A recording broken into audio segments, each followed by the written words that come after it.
Microsoft-backed artificial intelligence service provider OpenAI is looking to address the issue of bias in its chatbots' responses. To do this, OpenAI is developing an upgrade that will allow users to customize ChatGPT. For more on that and what it means for the emerging AI industry, let's get to Yahoo Finance's tech editor, Dan Howley. Dan, what does this all mean? That's right, Brad. We're seeing kind of a pushback from certain political circles regarding ChatGPT and other AI platforms, such as Microsoft's Bing, which is powered by a version of OpenAI's ChatGPT. And presumably when Google's Bard comes out, they'll get hit with the same kind of thing as well.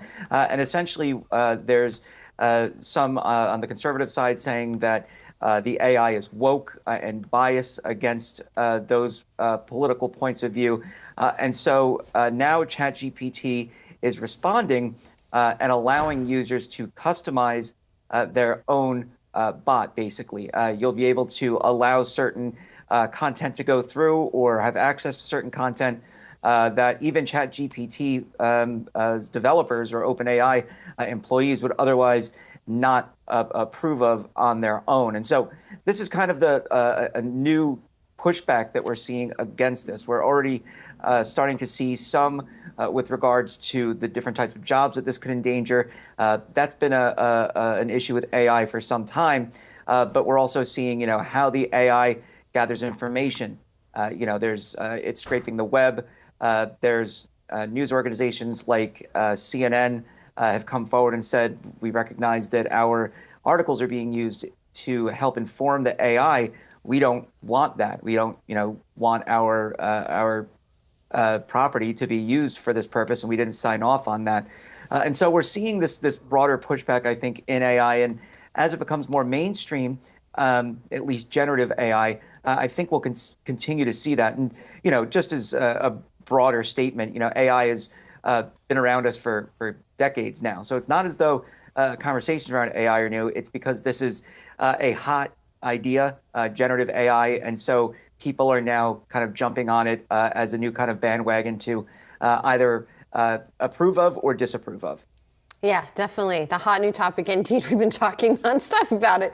Dan, what can we make of Microsoft's response to criticisms of that ChatGPT-powered Bing version returning inaccurate search results? And this is something that you've kind of played with yourself. Yeah, so I actually am using the new Edge browser with Bing built in, and I've been using Bing for just general research for articles and whatnot. And I did run into issues of my own. Now, Microsoft says they're working to kind of flesh out the different problems it may have with inaccurate statements or with kind of emotional responses. There's been some users who said that it can get aggressive. It's not like, threatening you, but it can be a little spicy with its replies. It's not cursing. It just feels like, oh, all right, you're taken aback by it.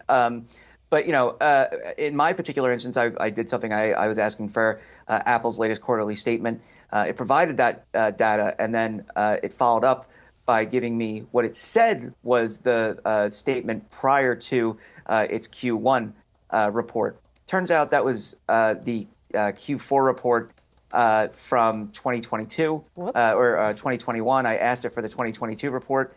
It said that hadn't come out yet and wouldn't come out until March 2023. Obviously, that's wrong.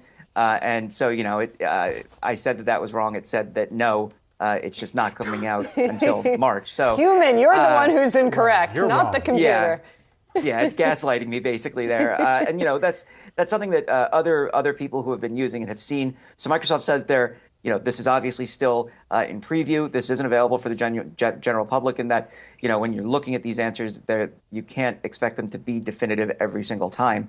The problem is, at what point do you start thinking that they're definitive, right? So I've asked it controversial questions about conspiracy theories. One of them was about 9/11 being an inside job. I bring this up because, it's something that you should be able to definitively say no, but it said that that's a matter of debate and speculation, which, yikes, is not really the response that you want from a product like this. So, I've asked it about vaccines. It's very clear about vaccines, and the link between autism and vaccines not being real, things along those lines. So, there are positives and negatives, where it does give you the right answer in some instances, in others it doesn't. And so that's something that Microsoft's going to have to continue to work through before they eventually kind of unleash this on the general public. Yeah, sounds like an artificial intelligence language that could use a few more conversations in order to have a full story there. Thanks so much for breaking this down and really starting the conversation for us.